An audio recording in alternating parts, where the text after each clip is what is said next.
Baik, kita mulai. Bismillahirrahmanirrahim. Assalamualaikum warahmatullahi wabarakatuh.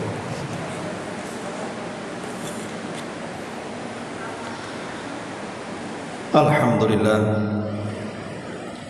wassalatu wassalamu ala rasulillah. Di hari ini, setelah lama libur karena terpotong Ramadan dan juga suasana Lebaran, di pagi hari ini kita sudah mulai kajian kita dan seterusnya, dan kita masih melanjutkan kajian tafsir dari juz ke-29, dan kita masuk pada suratul jin. Dan surat ini adalah surat yang unik karena memang dari segi nama saja sudah membuat penasaran. Surat ini disebut dengan suratul jin. Dan jin sendiri adalah satu di antara tiga makhluk Allah yang berakal. Pertama, Allah Subhanahu wa ta'ala menciptakan malaikat, dan itu makhluk yang berakal pertama. Kemudian baru menciptakan jin, dan yang terakhir menciptakan manusia.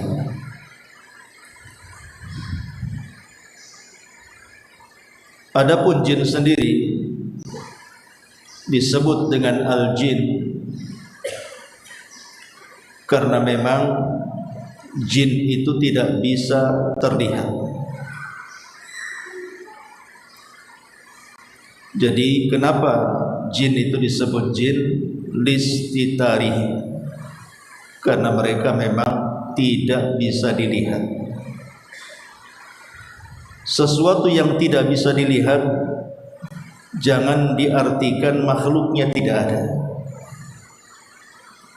Karena Allah Subhanahu wa ta'ala berfirman tentang mereka di dalam Al-Quran, innahu yarakum huwa wa qabiluhu min haitsu la tarawnahu. Sesungguhnya mereka jin mampu melihat kalian, dan kita tidak bisa melihat mereka.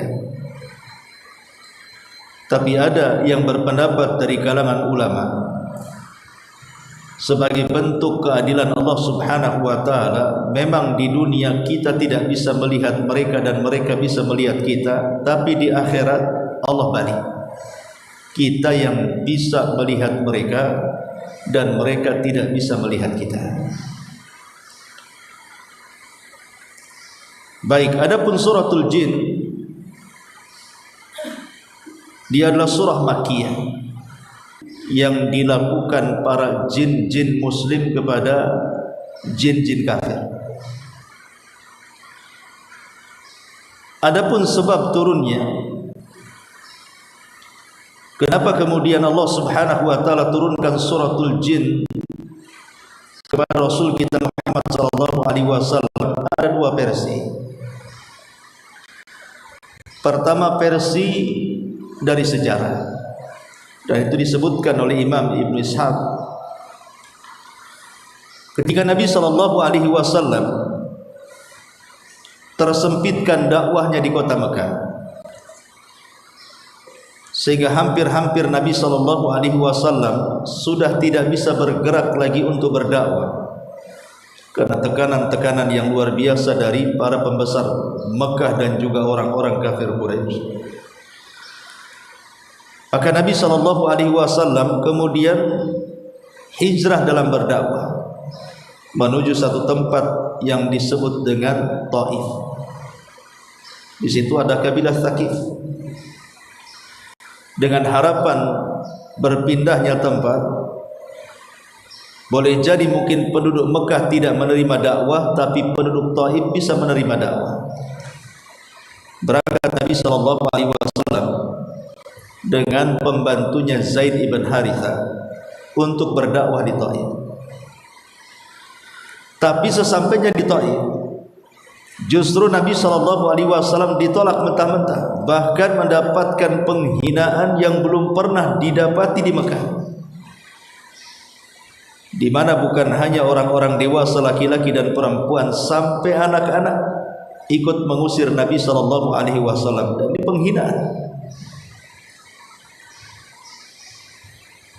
Maka Nabi sallallahu alaihi wasallam pun keluar dari Taif. Ketika sampai kemudian di tempat di mana Nabi sallallahu alaihi wasallam sudah lelah menjauh dari Taif, maka malaikat Jibril datang dengan 2 malaikat jibal, penunggu bukit Taif. Kemudian Jibril menawarkan kepada Nabi sallallahu alaihi wasallam, bagaimana kalau engkau perintahkan 2 malaikat ini untuk mengangkat 2 bukit Taif dan menimpakan kepada orang-orang yang sudah merendahkan kamu?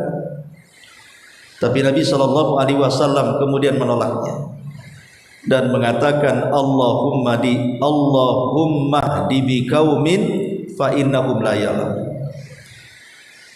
Biarkan saja mereka, ya Allah, berikan hidayah kepada mereka penduduk Taif, karena mereka tidak tahu saya ini seorang nabi.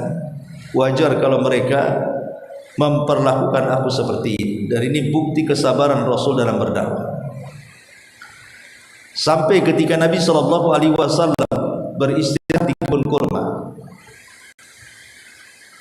maka Nabi sallallahu alaihi wasallam melaksanakan salat subuh. Disitulah Nabi sallallahu alaihi wasallam dalam salatnya membacakan ayat-ayat Al-Quran. Saat Nabi sallallahu alaihi wasallam membacakan ayat-ayat Al-Quran itulah, maka ada sekelompok jin yang menyasar ke kebun kurma itu. Tentu karena kehendak Allah yang memalingkan jin itu untuk sampai di situ. Lah ketika jin-jin itu kemudian mendengar ayat-ayat yang dibacakan Nabi sallallahu alaihi wasallam, entah hidayah dari mana masuk ke lubuk hati mereka.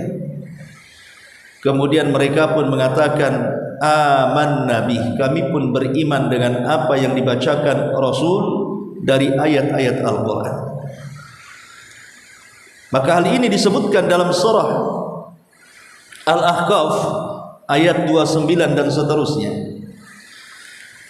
di mana Allah Subhanahu wa taala mengatakan, wa id sarafna ilaika nafara minal jinni yastami'una al-Qur'an falamma hadaruhu qalu ansitu falamma qudiya wallau ila qaumihim munzirin.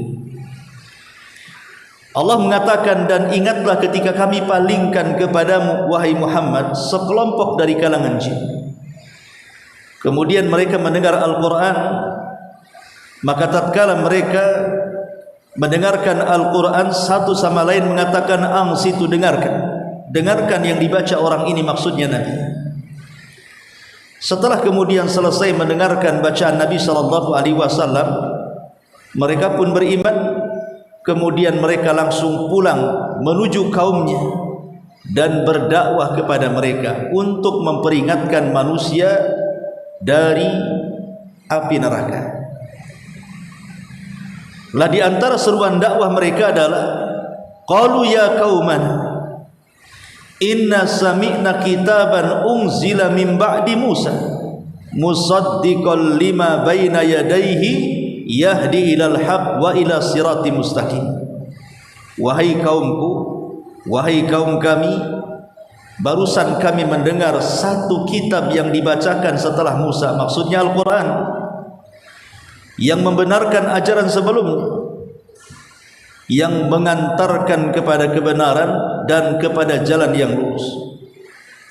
Ya qaumana ajibu da'i Allah, wahai kaum kami, ikutilah panggilan-panggilan Allah, wa aminu bih, dan berimanlah dengan Allah Subhanahu wa taala. Sebagai balasannya, yaghfir lakum min dzunubikum wa yujirkum min adzabin alim. Allah akan mengampuni dosa-dosa kalian dan Allah akan melepaskan kalian dari azab Jahannam yang sangat pedih. Ini yang disebutkan dalam surah Al-Kahf. Dan Allah Subhanahu wa taala menceritakan tentang kisah jin yang masuk Islam ini dengan menurunkan suratul jin secara penuh, menceritakan bagaimana jin-jin itu beriman kepada Allah lewat lisan Nabi sallallahu alaihi wasallam. Lah jin-jin yang datang kepada Rasul ini adalah jin yang pertama kali beriman.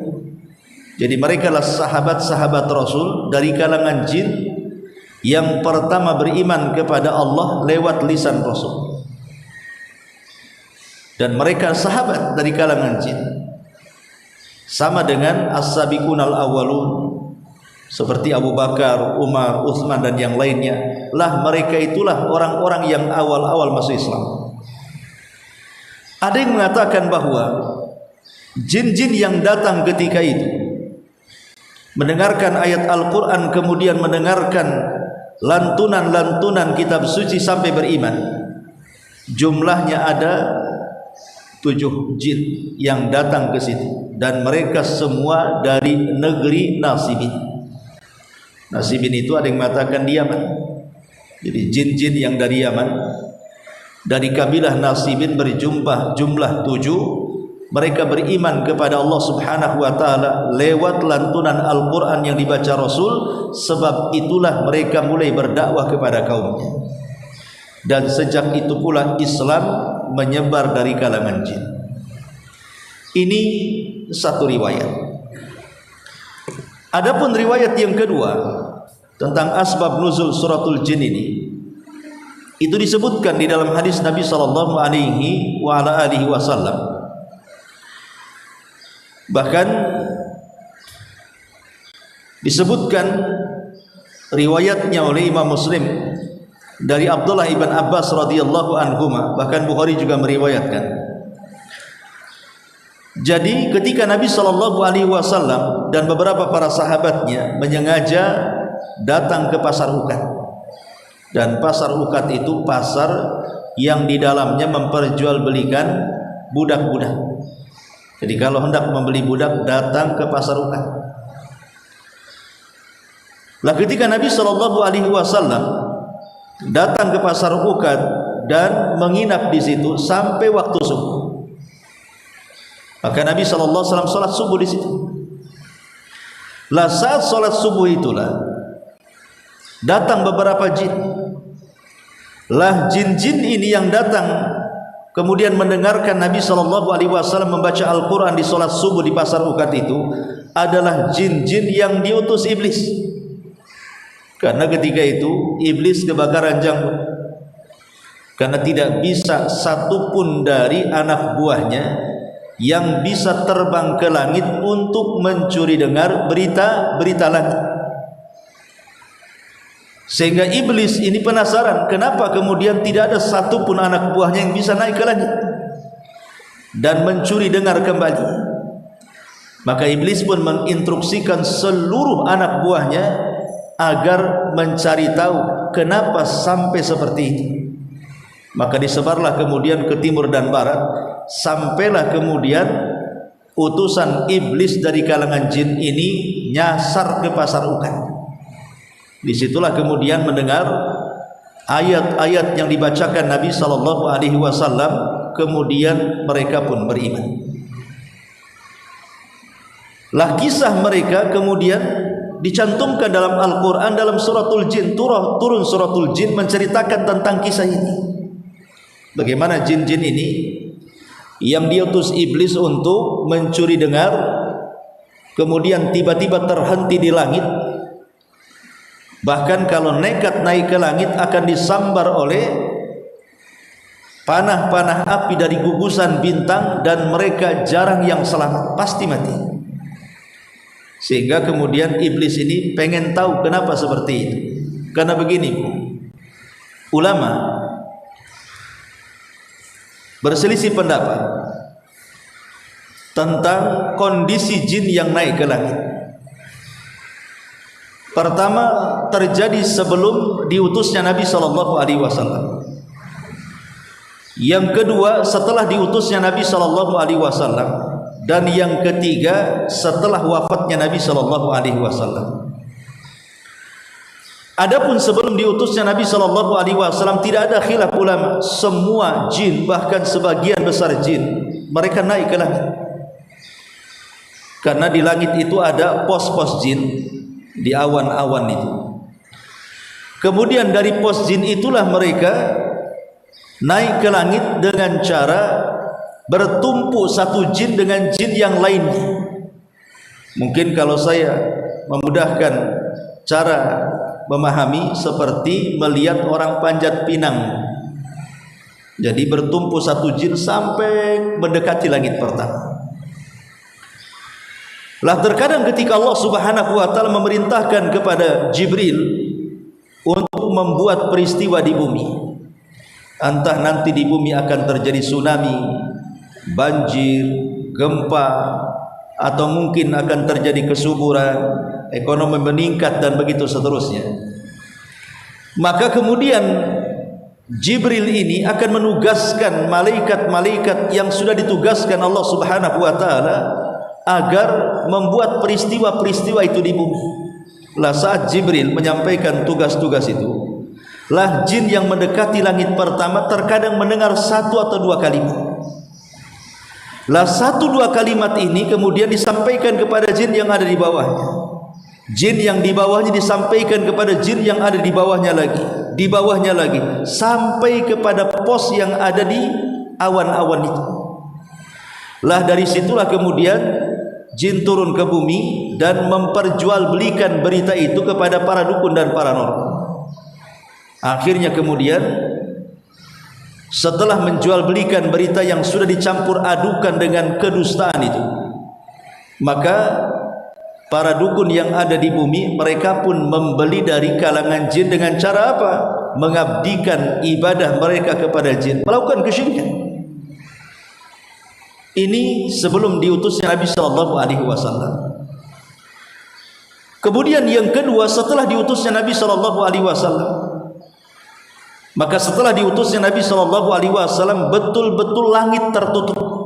Tidak ada satu jin pun yang sanggup naik ke langit. Kenapa?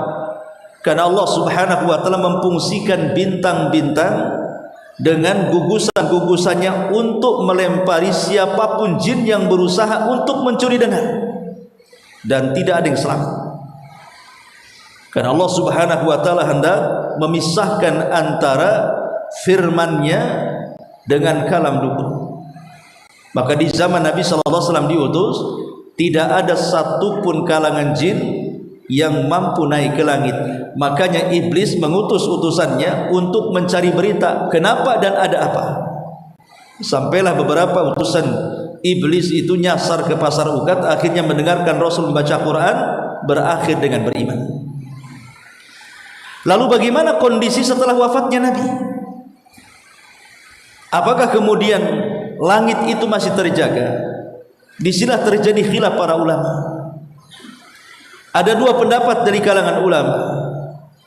Pendapat pertama, dan itu dikemukakan oleh Al-Hafidz Ibnu Hajar Al-Asqalani Asy-Syafi'i rahimahullahu taala, bahwa mustahil setelah wafatnya Nabi sallallahu alaihi wasallam ada jin yang mampu naik ke langit. Mustahil artinya tidak ada lagi. Tapi ada juga yang mengatakan mungkin, tapi sangat sedikit sekali. Jadi ada dua pendapat. Pendapat pertama, mustahil jin mampu naik ke langit dan mencuri berita kembali, karena langit sudah tertutup bagi mereka. Pendapat yang kedua, mungkin, tapi mungkin satu dua, sangat nadir, sangat jarang sekali ada jin yang sanggup mencuri dengar. Kalau seandainya kita memilih pendapat yang pertama, bahwa jin-jin itu tidak sanggup dan tidak mungkin naik ke langit, berarti selama ini ramalan dukun-dukun, paranormal, bomo dan yang semacamnya, berarti tidak ada satupun yang benar. Kalau dulu sebelum diutusnya Rasul, mungkin para dukun itu bisa meramal sesuatu, Makanya di zaman jahiliyah sebelum Nabi SAW diutus, dukun itu menjadi rujukan. Banyak masyarakat itu kalau ada masalah datang ke dukun, karena dukun itu menjadi tokoh sentral. Bahkan Abdul Muthalib sendiri dan tokoh-tokoh Quraisy ketika terjadi perebutan ataupun ribut-ribut soal air Zam-Zam, bagaimana cara menyelesaikan mereka? Mereka datang ke dukun yang dianggap sebagai dukun yang paling besar, karena dukun di zaman itu punya hati di masyarakat, karena memungkinkan mereka meramal sesuatu menjadi kenyataan, karena jin-jinnya berhasil naik ke langit, kan begitu. Tapi setelah wafatnya Nabi SAW, menurut Ibnu Hajar, tidak ada satupun jin yang sanggup naik ke langit. Kalau jin tidak sanggup naik ke langit, macam mana akan menjual berita kepada para dukun? Beritanya saja tidak ada, apa yang mau dijual? Kalau sudah tidak ada yang dijual, berita, seluruh berita-berita para dukun itu semuanya dusta, tidak ada yang benar. Ya boleh jadi mungkin dukun-dukun di zaman sekarang ya nebak-nebak modelnya. Tahun ini akan banyak artis yang mati. Artis yang mana Pak Dukun? Pokoknya ada yang mati. Tapi kan tidak berani menyebut namanya, kan? Padahal walaupun tidak diramal pasti mati, namanya orang pasti mati. Jadi dukun-dukun setelah wafatnya Nabi SAW, kalau mengacu kepada pendapat Ibnu Hajar al-Asqalani, berarti semuanya adalah para pendusta dan tidak perlu dibenarkan. Mereka hanya sedang menebak dan sedang berdusta. Sedang menebak dan sedang berdusta. Kalau merujuk kepada pendapat yang kedua, sedikit sekali ada jin yang sanggup, berarti kebanyakan para peramal itu berdusta, kecuali mungkin 1-2 peramal saja. Tapi dari sini kita tahu bahwa setelah wafatnya Nabi SAW, langit itu tertutup, tidak ada satupun jin yang sanggup naik ke langit, sehingga tidak ada transaksi jual beli berita kepada para dukun, paranormal, bomo dan yang semacamnya. Berarti kesimpulannya, jangan dibenarkan apapun yang diucapkan dukun, karena pasti dusta. Kalau dukun di zaman sebelum diutusnya Rasul bisa benar bisa salah, kan begitu. Tapi kalau dukun setelah wafatnya Nabi SAW, 100% pasti salah, 100% pasti dusta. Lalu kenapa masih banyak kemudian orang-orang yang percaya dengan ramalan dukun? Makanya Imam Al-Qurtubi rahimahullahu ta'ala membantah keyakinan orang-orang yang masih mempercayai tentang zodiak perbintangan. Saya masih ingat dulu masih kecil, kalau beli majalah itu, beli koran, itu di halaman koran itu mesti ada ramalan-ramalan bintang di situ, kan. Scorpio, Gemini, macam-macam, kan gitu ya. Nanti disesuaikan dengan tanggal lahirnya, kan. Oh, ibu Gemini nasibnya sial, katanya. Oh, Scorpio nasibnya bagus, tapi dapat suami jelek. Ya macam-macam lah, zaman dulu kan begitu. Oh, kayaknya kita nggak bisa jodoh dengan kamu, bintang kita berbeda. Zaman dulu kalau kenalan yang ditanya bintangnya dulu, bintangmu apa, katanya. Dari sini kita tahu bahwa berarti kalau menurut lamaran sesuai dengan zodiak perbintangan, berarti nasib satu bintang dengan bintang yang lain berbeda, kan Bu? Kalau saya bintangnya berbeda dengan ibu, tentu nasibnya akan berbeda. Boleh jadi menurut ramalan yang tercatat saya sial, ibu untung, atau sebaliknya. Kata Imam Qurtubi, bagaimana kalau seandainya ada 1000 orang berada di kapal yang berbeda bintang-bintangnya itu, kemudian datang ombak besar, kemudian menenggelamkan kapal, berarti kan sial semua bintangnya itu. Padahal beda-beda bintang, kan. Dan itu kan terjadi. Pamannya kita lihat cerita Titanic, pamannya kan, satu kapal pesiar kemudian sampai tenggelam semuanya. Apakah semua yang ada di kapal itu bintangnya sama? Ataukah bintangnya berbeda-beda? Pasti berbeda-beda, kan begitu. Lalu kenapa jadi sial semua? Mati semua. Kata Imam Al-Qurtubi rahimahullahu ta'ala, ini bantahan yang sangat logis dan masuk di akal. Intinya bahwa ramalan-ramalan itu hanya permainan setan sebenarnya. Karena semua manusia itu baik rizkinya, umurnya, bahagia dan celakanya semua sudah ditakdirkan Allah, bukan tergantung kepada zodiak perbintangan. Ma'asyiral muslimat yang dimuliakan Allah Subhanahu wa taala. Kembali kepada asbab nuzul daripada suratul jin tadi. Dari sini kita tahu bahwa sebab turun daripada suratul jin ini adalah bercerita tentang beberapa jin yang beriman kepada Nabi sallallahu alaihi wasallam, dan di sini bentuk bagaimana Allah hendak menghibur Nabi sallallahu alaihi wasallam. Bagaimana Rasul tidak terhibur dengan suratul jin ini? Nabi sallallahu alaihi wasallam sudah berusaha untuk berdakwah kepada kafir Quraisy dengan berbagai macam metode, mulai dari yang lembut sampai yang keras, mulai dari terang-terangan sampai sembunyi-sembunyi. Tapi apa yang dihadapi oleh Nabi sallallahu alaihi wasallam? Penentangan demi penentangan dari orang-orang Quraisy. Kebanyakan mereka tidak beriman. Walaupun ayat-ayat Al-Qur'an sudah dibacakan berulang-ulang kali ke telinga mereka. Tapi saat Nabi sallallahu alaihi wasallam membacakan beberapa ayat saja dalam salat subuh, tiba-tiba kemudian jin ini tanpa berdebat dengan Rasul, tanpa bertanya dengan Rasul, tanpa meragukan ucapan Nabi sallallahu alaihi wasallam, tiba-tiba langsung beriman. Hebatnya lagi, bukan hanya sekedar beriman, ilmu yang didapatkan ketika mendengar Al-Quran itu yang merupakan hidayah bagi bangsa jin langsung diamalkan dan didakwakan. Dari sini terkadang ada beberapa jin itu lebih baik dibandingkan manusia. Karena jin di sini sekali mendengar ayat-ayat Al-Quran dibacakan langsung beriman dan langsung didakwahkan. Tapi ada sebagian manusia itu mendengar Al-Quran berkali-kali tak mau beriman, apalagi mengamalkan, apalagi mendakwahkan. Dan ini keutamaan jin yang beriman saat itu kepada Nabi SAW, dan ini demi menghibur Rasul. Tidak ada apa-apa, tidak masalah mungkin bahasa saya itu, orang-orang Quraisy menentang kamu, tapi ada makhluk lain yang langsung beriman, mendengarkan ayat Al-Quran dan langsung mendakwahkan. Jadi ini bentuk hiburan. Yang kedua, dalam suratul jin ini nanti isinya adalah tauhid. Jadi bagaimana jin-jin ini mendapatkan pelajaran dari pengajaran Nabi sallallahu alaihi wasallam dari Al-Qur'an yang dibacakan kepada mereka, itu inti dakwah seluruh para nabi. Inti dakwah seluruh para nabi apa itu? Tauhid. Gimana ayatnya? Allah Subhanahu wa taala mengatakan, tidaklah kami utus pada tiap-tiap umat ini seorang rasul, kecuali mereka mendakwahkan kepada umatnya, u'budullaha wa la tusyriku bihi syai'an. Sembahlah Allah dan janganlah kalian mensekutukan Allah Subhanahu wa taala, atau u'budullaha wajtanibut taghut. Sembahlah Allah, jauhi sesembahan selain daripada Allah alias taghut. Dan itulah dakwah yang harus dimulakan siapapun. Kalau kita hendak berdakwah, utamakan dakwah tauhid.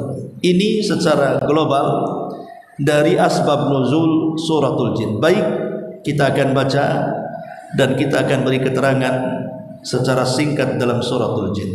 Perhatikan Allah Subhanahu wa taala berfirman di ayat pertama. A'udzubillahi minasyaitonir rajim. Bismillahirrahmanirrahim.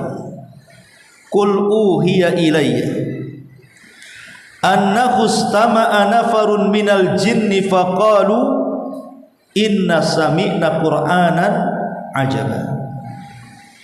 Katakanlah, maksudnya kepada Nabi kita Muhammad sallallahu alaihi wasallam, telah diwahyukan kepadamu bahwa ada sekumpulan jin telah mendengarkan Al-Quran yang kau baca. Lalu mereka berkata, kami telah mendengarkan bacaan yang menakjubkan. Yahdi ila rusdi fa amanna bi walan nusyrik bi rabbina ahada. Yang memberikan petunjuk kepada kebenaran, sehingga kami pun beriman kepadanya dan tidak akan mempersekutukan sesuatu apapun dengan Rabb kami. Kalimat uhiya, diwahyukan, menunjukkan apa? Nabi itu tidak tahu kalau saat sholat subuh ada rombongan jin yang beriman. Nabi tidak tahu. Baru Nabi SAW tahu setelah Allah memberitahu. Karena di sini kalimatnya uhiya ilayya, telah diwahyukan kepadaku. Maknanya Rasul tidak tahu kalau seandainya ada jin yang duduk kemudian mendengarkan Quran dan langsung beriman. Karena tadi di mukadimah saya katakan kita tidak bisa melihat mereka masalahnya.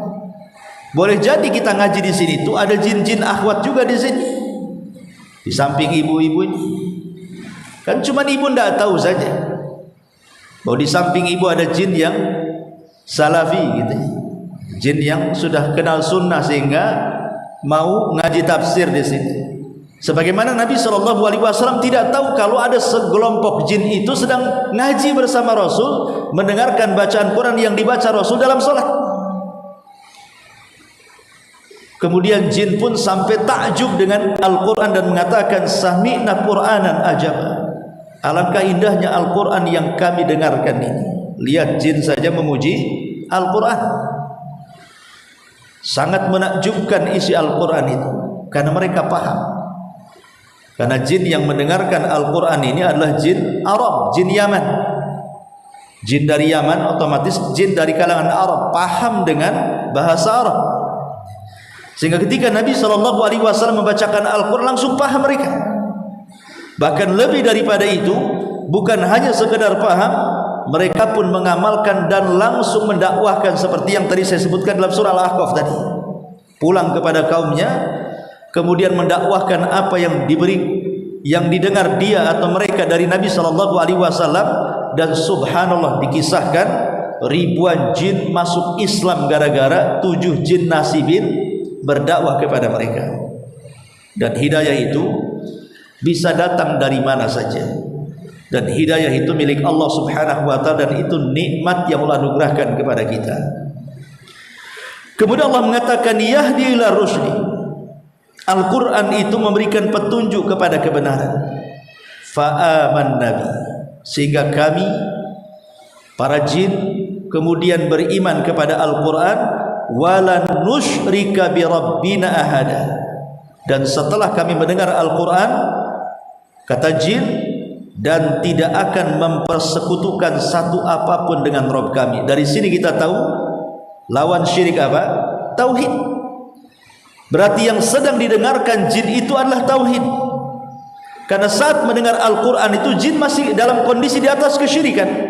Tapi setelah kemudian mendengarkan Al-Quran yang isinya tauhid, mereka pun berjanji mereka tidak akan menyekutukan Allah Subhanahu wa ta'ala. Dan inilah dakwah para nabi, menyeru umatnya untuk mentauhidkan Allah Subhanahu wa ta'ala. Dan dari sini juga kita tahu bahwa inilah keunggulan Rasul dibandingkan para nabi dan Rasul sebelumnya. Di mana para nabi dan Rasul sebelumnya mereka hanya diutus kepada kaumnya saja, itu pun dari kalangan manusia. Tapi Nabi SAW bukan hanya diutus kepada kaumnya, tapi diutus kepada seluruh manusia, bahkan kepada seluruh bangsa jin. Jadi dakwah Rasul mencakup manusia dan jin. Makanya Allah mengatakan dalam surah Adz-Dzariyat, wa ma khalaqtul jinna wal insa illa liya'budun. Dan tidaklah kami menciptakan jin dan manusia kecuali tugas mereka adalah beribadah kepada Allah Subhanahu wa ta'ala. Kemudian Allah Subhanahu wa ta'ala menceritakan tentang dakwahnya jin yang sudah beriman kepada jin yang masih kafir dalam bentuk dialog. Allah Subhanahu wa ta'ala mengatakan wa annahu ta'ala jaddu rabbina mattakhadha sahibatan wala walada. Sesungguhnya maha tinggi keagungan Rabb kami, Dia tidak mengambil istri dan tidak pula mengambil anak.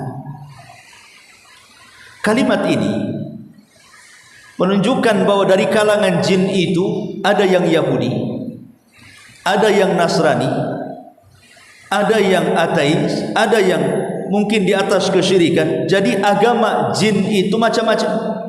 Karena memang kondisi bangsa Arab di Yaman itu, di zaman itu kan macam-macam agama. Ada Nasraninya, ada Yahudinya, ada syiriknya, ada Islamnya. Lah sementara agama jin itu mengikuti agama manusia. Ya kebetulan mungkin jin ini tertarik dengan Nasrani, jadi Nasrani. Tertarik dengan Yahudi, jadi Yahudi.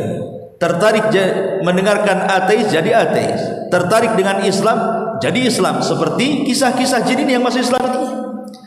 Sehingga jin yang sudah muslim ini mendapati ada kawan-kawan mereka dari kalangan jin itu yang meyakini seperti keyakinan orang Nasrani, yang mengatakan bahwa Allah itu memiliki pasangan, memiliki keturunan, dan begitu seterusnya. Maka kemudian jin ini kemudian menjelaskan bahwa perkara itu batil dan itu bukan bentuk mengagungkan Allah Subhanahu wa taala. Makanya kemudian Allah mengatakan wa annahu ta'ala jaddu rabbina, dan sesungguhnya maha tinggi keagungan Rabb kami. Apa bentuk mengagungkan Allah Subhanahu wa taala? Mattakhadha sahibatan wala walada. Tidak menjadikan Allah ini berkeyakinan bahwa Allah punya istri ataupun punya anak. Makanya Allah mengatakan lam yalid wa lam yulad. Allah itu tidak melahirkan dan tidak dilahirkan. Allah tidak punya keturunan, dan Allah juga bukan diturunkan dari Allah sebelumnya. Dan ini menunjukkan apa? Semangatnya para jin untuk mendakwahi teman-temannya yang sudah terpengaruh dengan agama Nasrani. Maka ini juga pelajaran bagi kita. Betapa banyak kaum muslimin yang sudah masuk Islam terbawa dengan Nasrani kan. Terutama di Batam ini kan banyak sekali. Gara-gara faktor ekonomi, suaminya orang luar, banyak duitnya, yang penting banyak hartanya, akhirnya pindah agama. Banyak sekali di Batam. Lah kalau kita memiliki teman yang seperti itu, maka tarik kembali mereka ke dalam Islam. Jelaskan bahwa itu bukan bentuk pengagungan kita kepada Allah dengan menjadikan Allah itu memiliki keturunan atau dilahirkan. Karena Allah mengatakan lam yalid wa lam yulad. Kemudian Allah Subhanahu wa taala mengatakan wa annahu kana yaqulu safihuna 'ala Allahi syatata. Sesungguhnya orang-orang yang bodoh di antara kami selalu mengucapkan perkataan yang melampaui batas terhadap Allah Subhanahu wa taala. Jadi jin yang sudah mendapatkan hidayah dari dakwah Nabi sallallahu alaihi wasallam ini, mereka menjelaskan kondisi sesama jin di antara mereka yang sedang berkumpul, bahwa di antara kami, maksudnya kalangan jin ini, ada orang-orang yang bodoh, bahkan terkadang mengucapkan sesuatu yang melampaui batas kepada Allah Subhanahu wa taala. Jadi ini bukan kalangan manusia saja, jin juga seperti itu. Dari kalangan manusia kan ada juga yang bahlul kan itu ya, yang tidak mau belajar agama sama sekali, bahkan tidak mau sholat, bahkan ditanya sholat pun tak paham, ditanya wudhu aja tak paham, ditanya zakat apalagi, ditanya ayat-ayat Al-Quran mustahil dia tahu karena tidak pernah belajar. Jadi kalangan jin juga kurang lebih seperti itu. Mereka banyak orang yang bodoh, tapi ada juga yang pintar, ada juga yang melampaui batas, ada juga yang tidak. Kemudian dilanjutkan wa anna dhananna allan taqulal insu wal jinnu 'ala Allahi kadziba. Sungguh kami mengira bahwa manusia dan jin itu tidak akan mengatakan perkataan dusta terhadap Allah Subhanahu wa taala. Pada awalnya jin-jin yang masuk Islam ini, sebelum mereka masuk Islam, mereka berkeyakinan mana ada manusia dan jin itu berani mengucapkan kalimat dusta kepada Allah. Tapi setelah kemudian jin-jin ini mendengar ayat-ayat Al-Quran dibacakan Rasul, kemudian masuk Islam, barulah kemudian bisa melihat, oh rupanya banyak juga manusia yang berdusta kepada Allah, banyak juga jin yang berdusta kepada Allah Subhanahu wa ta'ala. Dan itu faedah daripada ilmu pengetahuan namanya. Ibu sebelum ngaji kan blank, tidak tahu mana yang benar mana yang salah kan, dikiranya semua benar. Setelah kemudian ibu hadir di majelis ilmu, dapat pencerahan dari asatidz kita, mulai membedakan, oh ternyata ini salah, dulu saya anggap ini benar. Oh rupanya ini benar, dulu saya anggap salah. Bahkan kalau ilmunya Bu sudah makin meningkat, belum ibu tanya, ibu sudah bisa mendeteksi, ini simpulan ini dari ini nih, ini simpulan dari situ. Ibu sudah punya firasat itu. Baru nengok orangnya saja sudah ibu tahu alirannya tuh. Nah, ini kayaknya dari sebelah nih, ini dari Konoha nih. Pokoknya pasti akan firasatnya tajam. Kenapa? Karena sudah punya pengetahuan. Tapi kalau orang tidak punya pengetahuan, disangkanya semua sama. Ah itu teroris ini. Kenapa? Teroris berjanggut cingkrang. Ini pasti teroris nih. Karena orang awam kan tidak tahu kan. Akhirnya menyamakan semua orang. Makanya jin juga sama, setelah mendapatkan ilmu pengetahuan, dia mengira, kata jin itu, dulu kami mengira tidak ada manusia dan jin yang berani berdusta kepada Allah. Setelah kemudian kami ngaji kepada Rasul, rupanya ada pula manusia yang berdusta kepada Allah dan juga jin yang berdusta kepada Allah Subhanahu wa ta'ala. Kemudian Allah Subhanahu wa ta'ala melanjutkan firman-Nya, wa annahu kana rijalun minal insi ya'udzuuna birijalin minal jinni fazaduhum rahaqa. Sesungguhnya ada beberapa orang laki-laki dari kalangan manusia yang meminta perlindungan kepada beberapa laki-laki dari kalangan jin, sehingga mereka para jin itu menjadikan mereka manusia bertambah sesat. Sebagian ahli tafsir seperti Al-Qurtubi dan yang lainnya, Ibnu Katsir, Tabari, banyaklah ahli tafsir mengatakan bahwa ayat ini ada asbab nuzulnya. Dahulu di zaman jahiliyah, terutama orang-orang Yaman, ada kebiasaan. Jadi kalau melintasi tempat-tempat yang dianggap angker, umpamanya kalau kita melintasi ke desa-desa, ke hutan-hutan, ada pohon beringin atau pohon yang menakutkan lah, maka orang-orang Arab jahiliyah dari Yaman ini biasanya mereka permisi di tempat-tempat itu dan meminta perlindungan kepada Sayyid Al-Wadi, pemimpinnya, embahnya yang menjaga lembah itu. Dan mereka pun para jin senang akhirnya memberikan perlindungan. Jadi dahulu orang-orang Arab kalau melintasi tempat yang sangat menakutkan, maka mereka mengatakan, wahai pemilik lembah ini, wahai penguasa lembah itu, saya ingin lewat di sini, tolong lindungi saya. Maka saat jin-jin itu mendengar, maka jin-jin itu kemudian memberikan perlindungan. Dan dalam Islam ini adalah kesyirikan. Walaupun sebenarnya kalau seandainya saya datang ke ibu ini punya jabatan tertentu atau punya kekuatan, mungkin polisi, tentara atau apa, saya minta perlindungan, akhirnya ibu lindungi saya, syirik atau tidak? Tidak syirik. Kenapa? Karena ibu sanggup melindungi. Lalu kenapa kemudian jin-jin ini yang sanggup melindungi, kemudian melindungi manusia yang melintas dianggap syirik? Berbeda ketika kita meminta manusia tidak dianggap syirik. Bedanya di mana? Bedanya karena ibu terlihat. Kita meminta kepada makhluk yang nampak di hadapan kita dan dia sanggup memberikan perlindungan.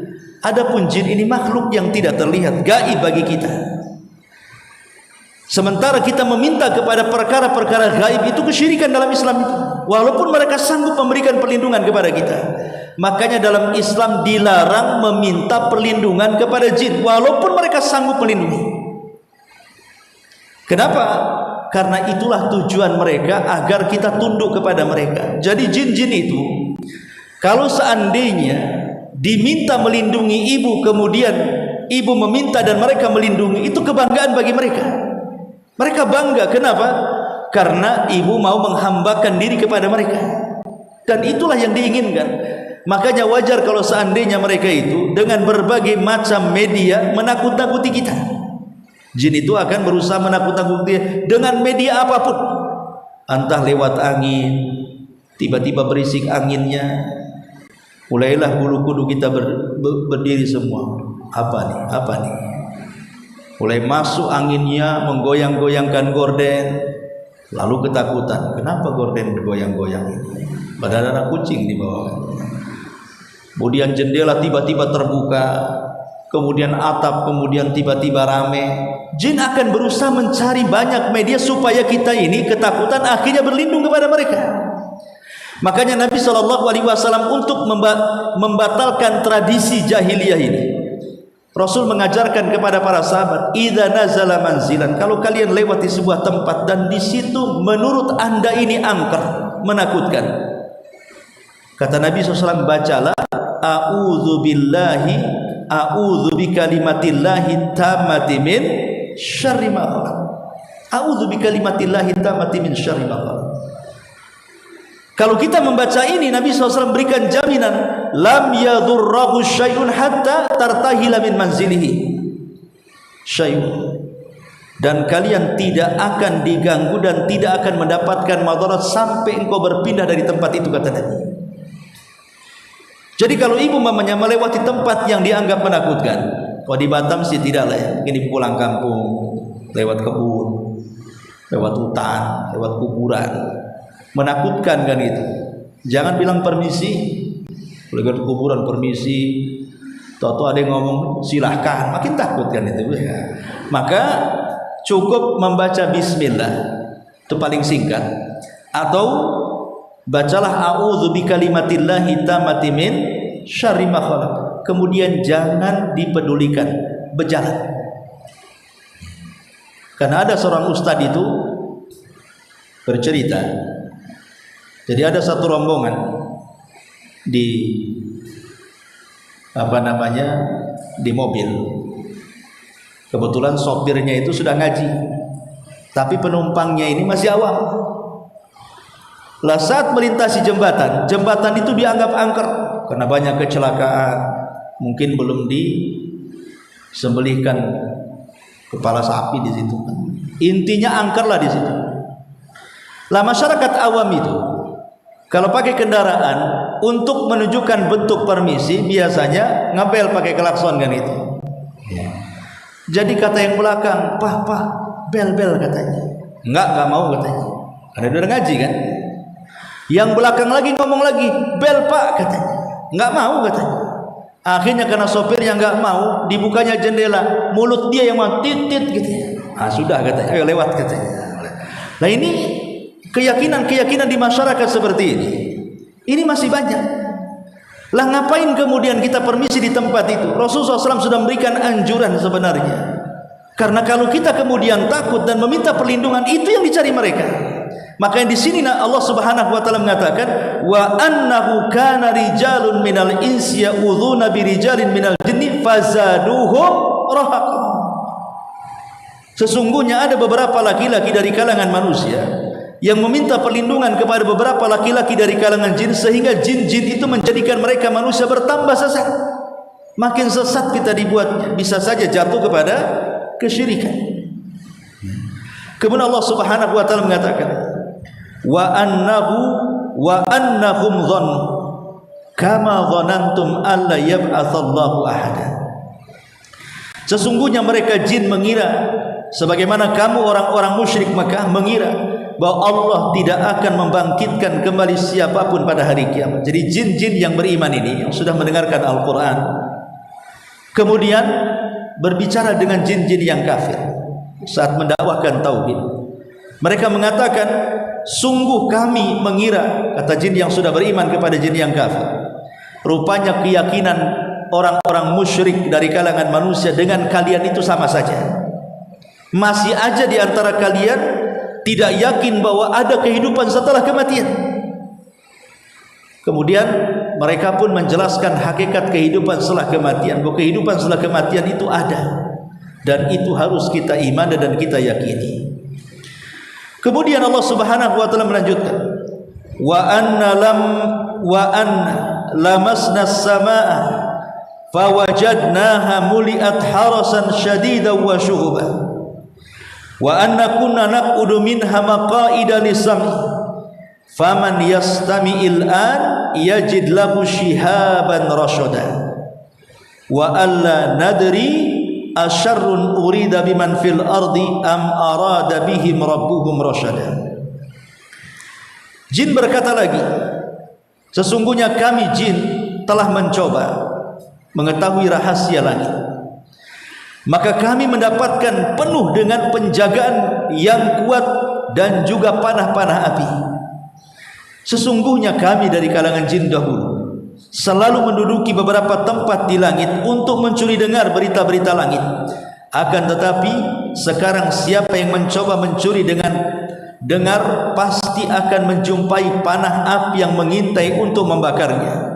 Dan sesungguhnya kami tidak mengetahui apakah keburukan yang dikehendaki Allah terhadap siapa yang ada di bumi, ataukah Rabb mereka menghendaki kebaikan terhadap mereka. Tadi saya sudah dijelaskan, ini jin yang beriman ini menceritakan. Dulu kata jin ini, sebelum kami beriman, kami selalu mengintai rahasia langit, mencari berita-berita dari langit untuk dijual kepada para dukun. Tetapi setelah diutusnya Nabi SAW dan kami beriman, maka tidak ada satu jin yang sanggup naik ke langit. Bahkan kalau nekat akan diburu oleh panah-panah gugusan bintang, panah-panah api yang akan membunuh.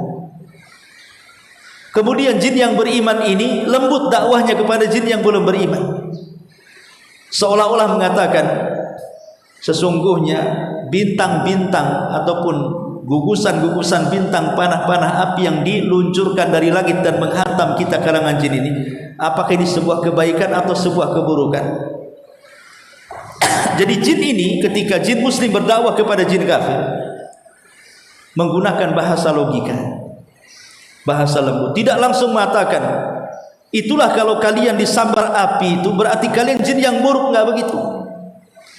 Tapi bahasanya ya mungkin dia mengatakan ya mungkin boleh jadi itu sebuah kebaikan atau boleh jadi itu sebuah keburukan.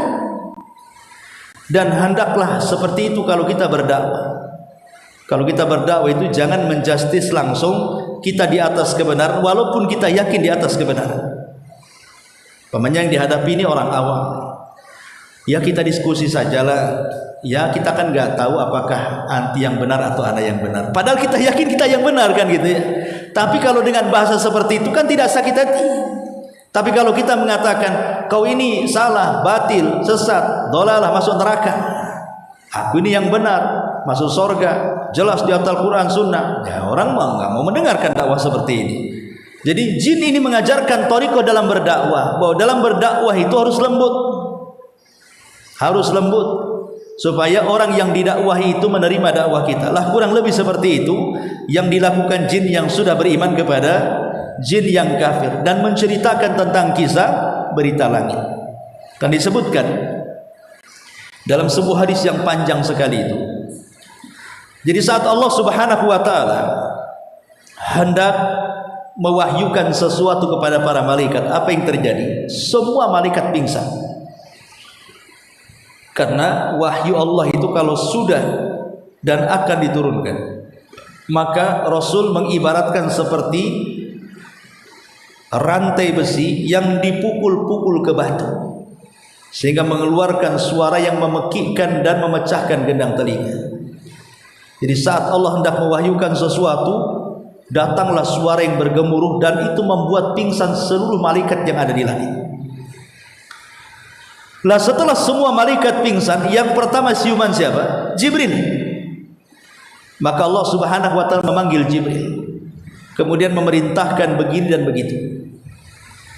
Saat Allah selesai memerintahkan sesuatu kepada Jibril, barulah semua malaikat siuman. Jadi malaikat itu tidak mendengar apa yang diperintahkan Allah kepada Jibril, karena memang tugas Jibril itu memang membawa wahyu. Kalau semua malaikat dengar, apa faedahnya kan gitu. Jadi saat mereka terbangun, kemudian mereka pun mendatangi Jibril dan mengatakan, "Madza qala rabbuk?" Kira-kira perintah apa yang Allah titahkan kepada kami? Maka Jibril mengatakan, "Qalal haq," kebenaran. Maksudnya perintah ini dan begitu seterusnya. Maka kemudian Jibril pun turun ke langit ke-7, ke-6 sampai ke langit dunia. Kemudian menugaskan para malaikat di langit dunia ini kira-kira apa yang terjadi di bumi, apakah akan terjadi gempa, apakah ada yang terjadi tsunami, dan begitu seterusnya. Lah saat Jibril ini membicarakan soal tugas-tugas, itulah jin yang di bawah langit pertama ini, yang paling atas, dia memasang telinganya. Kira-kira ini malaikat ngomong apa nih?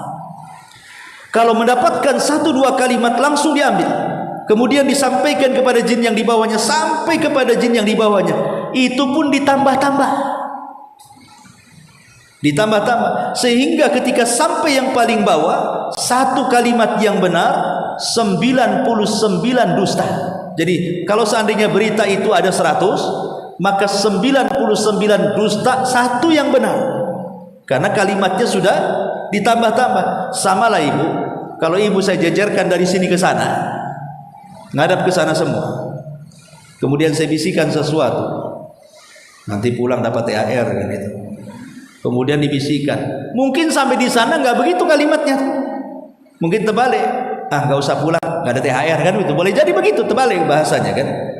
Ya namanya jin ini kan urutannya banyak, entah berapa ratus jin yang sampai ke bawah itu. Setiap jin menambah kalimat, sehingga ketika kemudian kalimat yang banyak, yang 99 dusta 1 benar ini kemudian dijual ke dukun, berarti kan 1 yang benar, 99 dusta. Makanya kalau seandainya mereka meramal, ini dukun di zaman itu loh ya, yang sakti-sakti. Dukun di zaman itu yang ramalannya terkadang benar, itu pun 99 dusta, 1 yang benar. Apalagi dukun di zaman sekarang, 1 pun gak ada yang benar. Coba bayangkan, kalau seandainya dukun-dukun di zaman sekarang mendapatkan informasi dari jin seperti yang dilakukan oleh dukun-dukun sebelum diutusnya Nabi SAW, saya jamin semua dukun itu pasti kaya. Kalau seandainya ya, dukun-dukun di zaman sekarang ini mendapatkan informasi dari jin seperti jin yang menginformasikan sebelum diutusnya Nabi, tahu ramalan, saya pikir dukun-dukun jadi kaya. Ngapain mendukuni orang? Bagus dia masuk aja dia ke dunia judi. Kan judi banyak tuh, judi bola, judi tinju, judi slot, macam-macam judi kan ya. Pasti dia sudah memperkirakan ini begini keluar, ini begitu. Mungkin gak ada yang praktek dukun, bagus dia main judi aja tuh dukun-dukun tuh, karena dia sudah tahu bahwa akan terjadi ini setelahnya kan. Tapi karena jin-jin sudah tidak bisa naik ke langit lagi, sehingga tidak bisa memberikan informasi apapun yang akan terjadi, makanya dukun-dukun jadi miskin tuh.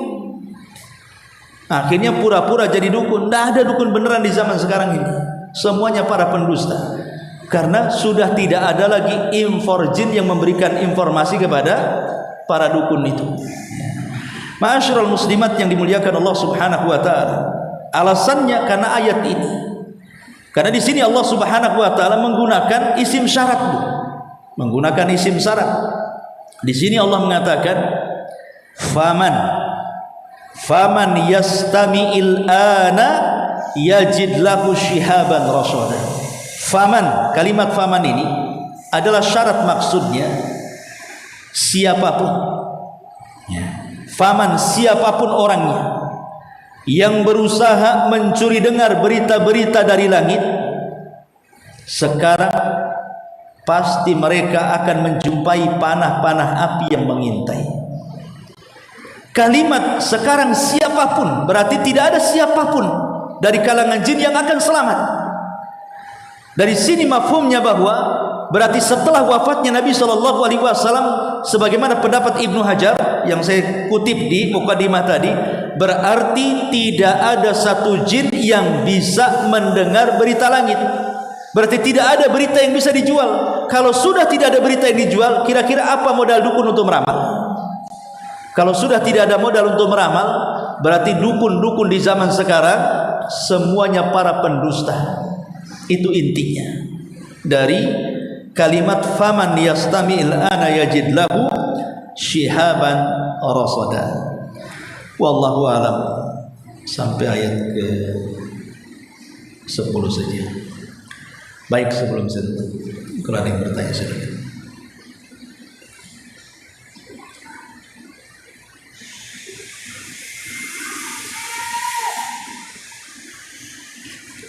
Nggak ada. Subhanallah bihamdika asyhadu an la ilaha illa anta astaghfiruka wa atubu ilaik. Assalamualaikum warahmatullahi wabarakatuh.